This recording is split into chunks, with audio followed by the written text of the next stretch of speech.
સુરત મનપા વિપક્ષ નેતા અને આપ કોર્પોરેટર મહેશ અણધરે આજે આશ્ચર્યજનક કાર્યક્રમ આપ્યો હતો। મહેશ અણધરના જણાવ્યા મુજબ 2017માં 3000 કરોડના ખર્ચે તૈયાર થઈ જવાની વાતો કરનારા ભાજપ શાસકો 2025માં 20% કામ પૂરું કરાવી શક્યા નથી। આ મુદ્દે આઉટર રિંગ રોડ ખાતે વિવિધ પ્રદર્શન કરતા મહેશ અણધરે જણાવ્યું હતું કે મોટી મોટી વાતો કરતા ભાજપ શાસકો કયા મોડે વિકાસની વાતો કરે છે। જો કામ કરવાની ત્રેવડ ના હોય તો ભાજપ શાસકોએ રાજીનામું આપી દેવું જોઈએ તેમ તેમણે જણાવ્યું હતું। મહેશ અણધરે મુખ્યમંત્રી પર નિશાન સાધતા જણાવ્યું હતું કે મુખ્યમંત્રી ગાંધીનગર બેઠા બેઠા મોટી મોટી વાતો કરે છે। સુરતમાં પુલ બનાવવા આટલા કરોડ આપ્યા ને તેટલા કરોડ આપ્યા તો હકીકતમાં આપ્યા હોય તો એનો મતલબ એ છે કે ભાજપ શાસકોએ રૂપિયા ખાઈ ગયા છે કેમ કે કામ તો શરૂ થયું ને।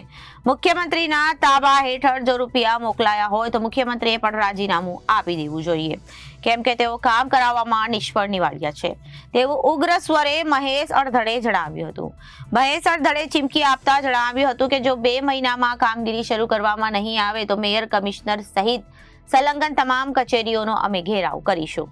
ઇલેક્શન વોર્ડ નંબર 3 એટલે કે સરથાના વિસ્તારની અંદર જે સુરત શહેરનો મુખ્ય આઉટર રિંગ રોડ છે 2017માં બનીને તૈયાર થઈ જવાનો હતો એવી વાતો ભારતીય જનતા પાર્ટી એટલે કે ભ્રષ્ટ જૂઠાના પાર્ટીએ કહેલી, પરંતુ આજે 2025 આવી ગયું છે, હજી આ રોડનું 20% જેટલું કામ પણ પૂર્ણ થયું નથી।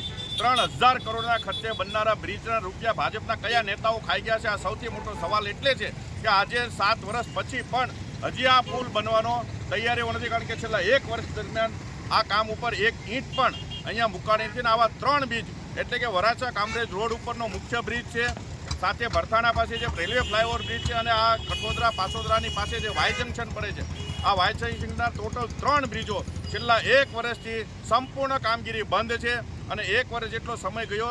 આ દરમિયાન અહીંયા જે પબ્લિક જે રોજ અવર જવર કરે છે કેટલું હેરાન થાય છે એ કોઈ વ્યક્તિઓના ધ્યાનમાં નથી, ભાજપના એક પણ નેતાને ખબર નથી, કારણ કે જો ખબર હોત તો આજે એને કામગીરી શરૂ કરાવી હતી। એટલે માનનીય મુખ્યમંત્રી શ્રી, તમે જે ત્યાંથી પૈસા વારે એવું કહેતો કે અમે સુરતમાં બ્રિજ માટે આટલા રૂપિયા આપીએ છીએ, આટલા રૂપિયા આપીએ, તો આ તમારા આપેલા રૂપિયા ભાજપના કયા નેતા ખાઈ જાય છે? આ સૌથી મોટો સવાલ છે। જો તમને ખરેખર આ વાતની ખબર ન હોય તો મુખ્યમંત્રી પદ તરીકે તમારે પણ રાજીનામું આપી દેવું છે। Bureau report Janadesh news Surat.